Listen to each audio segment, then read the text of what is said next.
జంగారెడ్డిగూడెం సాక్షి reporter దనశెట్టి Bhaskar ఆకస్మిక మరణం పాత్రికేయ లోకానికి తీరని లోటని ఏపీయూడబ్ల్యూజే అన్నారు. భాస్కర్ మృతదేహానికి అంతిమ వీడ్కోలు పలికారు.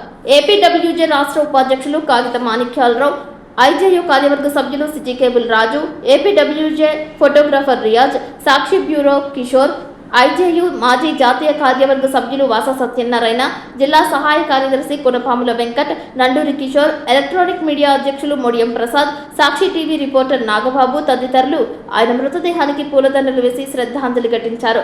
అదేవిధంగా టీడీపీ పట్టణ మండల అధ్యక్షులు కొండ్రెడ్డి కిషోర్, కొక్కల మాధవరావు, బీజేపీ పట్టణ అధ్యక్షులు సుధాకర్, సీనియర్ నాయకులు కొప్పాక శ్రీనివాసరావు, తహసీల్దార్ శివజ్యోతి తదితరులు ఆయన మృతదేహానికి పూలదండలు వేశారు. పలువురు మాట్లాడుతూ భాస్కర్ కుటుంబానికి ప్రగాఢ సానుభూతి తెలియజేశారు.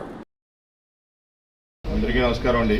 ఈ రోజున దనశెట్టి భాస్కర్ గారు అంటే ఎవరికీ తెలియదని సాక్షి భాస్కర్ గారు అంటేనే అందరికీ సుపరిచితం అండి. అట్లాంటి వ్యక్తి ఈ రోజున మన మధ్య లేకపోవడం చాలా బాధాకరం అండి.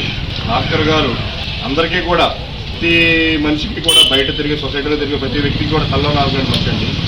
ఆయన నిన్న మధ్యాహ్నం మేమిద్దరం కూడా చాలాసేపు ఒక గంట సేపు చాలా ఆత్మీయంగా మాట్లాడుకున్నామండి. చాలా జంగాడు రాజకీయాల గురించి కానీ వాటి గురించి కానీ చాలా లోతుగా చాలా ఆత్మీయంగా మాట్లాడుకున్నామండి. ఆయన ఇంచుమించుగా నాకు 46 సంవత్సరాలండి. అంటే నాకు బాల్యం నుంచి 40 సంవత్సరాలు ఇంచుమించు సుమారు పైబడి ఆయన ఈ జర్నలిజం వృత్తిలో ఉన్నాడు. ఆయన ఫస్ట్ వార్త పేపర్లో చేశారండి. ఆయన వార్తా భాస్కర్ గా పేరొందారు. తర్వాత సాక్షి పేపర్ లో వచ్చి సాక్షి భాస్కర్ గా పేరొందారండి. అటువంటి వ్యక్తిని మన జర్నలిజంలో ఎన్నైనా ఉంటాయండి. కానీ ఎవరిని కూడా ఎప్పుడు కూడా జర్నలిజం పేరు చెప్పి ఎవరిని కూడా ఏ డిమాండ్లు చేస్తాం కానీ ఎవరిని కూడా ఎటువంటి వ్యక్తుల్ని కూడా ఇబ్బంది పెడతాం కానీ ఎటువంటివి అని తెలియదండి ఆయనకి.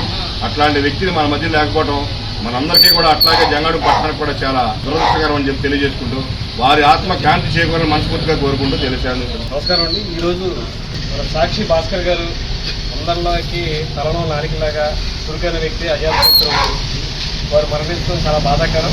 భారతీయ జనతా పార్టీ నుంచి వారికి నివాళులు అర్పిస్తున్నాం. ముఖ్యంగా మా నాన్నగారికి బాగా క్లోజ్ అయిన మా ఫాదర్ కూడా డిఆర్ఓ రిటైర్ అయ్యారు. ఆయనకి అత్యంత ఇష్టంలో భాస్కర్ గారు. ఎందుకంటే నాకు చిన్నప్పటి నుంచి తెలుసు. చక్కని సలహాలు కానీ నాకు కూడా చాలా గైడెన్స్ చేసేవారు. ఇప్పుడు చురుకైన వ్యక్తి, ఏ రోజు కూడా అసలు అనారోగ్యం ఉన్నట్టుగా కూడా కనిపించని మంచి వ్యక్తి. ఆయన రచనలో కూడా చాలా సరళైన శైలిలో విమర్శనాత్మకంగా కూడా రాసేవారు. లాస్ట్ ప్రెస్ నోట్ నాకు మొన్న 7వ తారీఖు జూలై 7వ తారీఖు ఈ పోస్టల్ మీద కొంచెం ఇబ్బందిగా ఉందంటే కూడా దాని మీద కూడా వెంటనే రాయాలంటే ఇది చాలా మంచి సమస్య అని చెప్పి అదే ఆఖరి పూర్తిగా మాకుంది. నిజంగా వారు చనిపోవడం జర్నలిజం, నిజమైన జర్నలిజం మంచి చక్కగా సమస్యలను అర్థం చేసుకుని ఎతికెళ్తూ ఉన్నటువంటి భాస్కర్ గారు కోల్పోవటం జర్నలిజానికి జంగారెడ్డిగూడానికి తీరం లోటు. వారికి సద్గతి కలగాలని, వారి కుటుంబాన్ని మనోధైర్యంగా ఉండాలని భారతీయ జనతా పార్టీ తరఫున నివాళులు అర్పిస్తారు. ఆయన ఆత్మకు శాంతించాలని, ఆ కుటుంబానికి ప్రగాఢ సానుభూతిని తెలియజేస్తూ దేవుడి శక్తిని ఇవ్వాలని కోరుకుంటూ ఒక విషయం చెప్తున్నాను.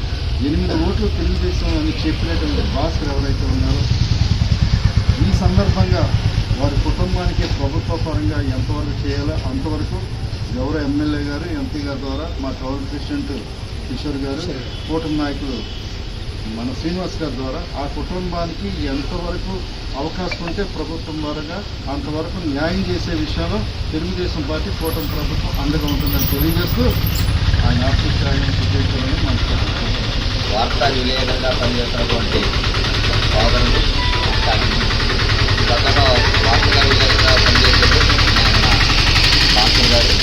తర్వాత సాక్షిగా మరి విలేకరుగా పనిచేయడం జరుగుతుంది.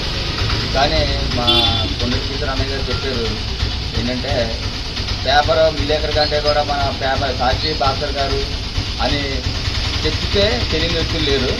ఏదేమైనా మీడియా రంగంలో ఆయన చక్కగా మరి మంచి సేవలు అందించి ప్రజానీకంలో ఏ సమస్యలు ఉన్నా ఆయన ఒక శైలిలో సేవలు అందించి అందరికీ కూడా మన్ననలు పొందినటువంటి వ్యక్తి భాస్కర్ గారు.